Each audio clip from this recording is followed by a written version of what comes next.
गणतंत्र दिवस Republic day 26 जनवरी को चाहे स्कूल हो या कॉलेज या ऑफिस, सभी जगह लोग 26 जनवरी यानी गणतंत्र दिवस के उपलक्ष्य में भाषण देते हैं। यदि आप भी 26 जनवरी को भाषण देना चाहते हैं तो हमारा ये वीडियो आपके काम आएगा। इसे पूरा जरूर देखें। गणतंत्र दिवस पर भाषण, रिपब्लिक डे स्पीच। आप सभी को मेरी तरफ से शुभ प्रभात। मेरा नाम अमित है। मैं कक्षा 11th का छात्र हूँ या शिक्षक हूँ। हम सब जानते हैं हम आज यहाँ एक विशेष अवसर पर एकत्र हुए हैं। प्रतिवर्ष 26 जनवरी को हम देश के गणतंत्र दिवस के रूप में मनाते हैं। इस दिन हमें अंग्रेजों की गुलामी समाप्त होने के बाद ही गणतंत्र होने का दर्जा प्राप्त हुआ था। 26 जनवरी 1950 को हमारा देश का एक प्रजातांत्रिक गणतंत्र देश बना था। इस दिन हमारे देश में संविधान लागू हुआ था। भारत में हर स्कूल, कॉलेजों या ऑफिस में हर जगह हम गणतंत्र दिवस को बहुत ही उत्साह के साथ मनाते हैं। मैं आज के महान दिन पर आप सभी को भारत के गणतंत्र दिवस के बारे में कुछ महत्वपूर्ण बातें बताना चाहता हूँ। सबसे पहले मैं आप सभी लोगों का शुक्रिया करना चाहता हूँ कि मुझे आप लोगों ने इस अद्भुत अवसर पर ये मौका दिया कि मैं यहाँ आपके सामने खड़े होकर इस अवसर के बारे में और अपने प्यारे देश के विषय में कुछ शब्द बोल सकूं। देशभक्तों के त्याग, तपस्या और बलिदान की अमर कहानी 26 जनवरी का पर्व समेटे हुए हैं। उत्सर्ग और शौर्य का इतिहास भारत की भूमि पर पग पग में अंकित है। किसी ने सच ही कहा है, कण कण में सोया शहीद, एक एक पत्थर इतिहास है। गणतंत्र का अर्थ है जनता के द्वारा जनता के लिए शासन।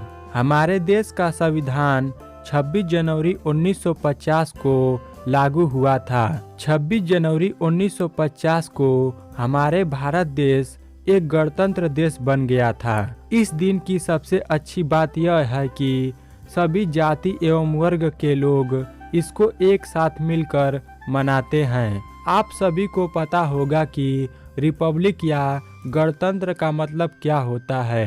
अपने राजनीतिक नेता को चुनने का अधिकार देश में लोगों के ऊपर होता है। भारत के महान स्वतंत्रता सेनानियों ने कड़ी मेहनत और संघर्ष करके ही भारत को पूर्ण स्वराज दिलाया है। उन्होंने हमारे लिए बहुत ही कुछ किया है। उसका ही नतीजा है कि आज हम अपने देश भारत में आराम से रह रहे हैं। भारत देश के कुछ महान भारतीय स्वतंत्रता सेनानी नेताओं ने इन महान नेताओं का नाम आता है, जैसे महात्मा गांधी, भगत सिंह, चंद्रशेखर आजाद, लाला लाजपत राय, सरदार वल्लभ भाई पटेल, लाल बहादुर शास्त्री और बहुत से स्वतंत्रता सेनानियों ने हमारे भारत देश को आज़ाद कराने के लिए अपनी जान भी न्यौछावर कर दी थी। और उनके इन महान कामों के लिए ही आज भी उनका नाम भारत देश के इतिहास में लिखा है। न ही सिर्फ लिखा है बल्कि आज भी देश का बच्चा बच्चा उनको याद करता है और उनके तरह बनना चाहता है। लगातार कई वर्षों तक इन महान लोगों ने ब्रिटिश सरकार का सामना किया और हमारे वतन को उनकी गुलामी से आज़ाद कराया। भारतवासी उनके इस बलिदान को कभी भी भुला नहीं सकते हैं। उन्हीं के कारण आज हम अपने देश में आज़ादी से सांस ले रहे हैं। हमारे प्रथम राष्ट्रपति डॉक्टर राजेंद्र प्रसाद ने कहा था कि हमने एक ही संविधान और संघ में हमारे पूरे महान और विशाल देश के अधिकार को पाया है, जो देश में रह रहे सभी पुरुषों और महिलाओं के कल्याण की जिम्मेदारी लेता है।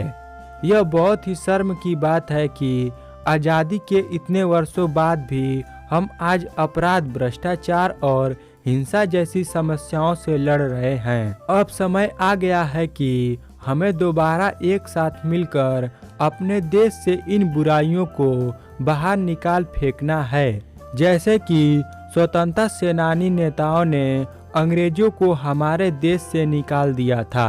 हमें अपने भारत देश को एक सफल, विकसित और स्वच्छ देश बनाना होगा। हमें अपने भारत देश की गरीबी, बेरोजगारी, अशिक्षा, ग्लोबल वार्मिंग, असमानता आदि जैसे चीज़ों को अच्छी तरह से समझना होगा और इनका हल निकालना होगा। आओ करें प्रतिज्ञा हम सब इस पावन गणतंत्र दिवस पर। भारत माँ के वीर सपूतों के बलिदानों को हम व्यर्थ न जाने देंगे। जाति धर्म के भेदभाव से ऊपर उठकर नया समाज बनाएंगे। मैं एक बार फिर आपको अपने भाषण को ध्यान से सुनने के लिए धन्यवाद देना चाहता हूँ। जय हिंद, जय भारत।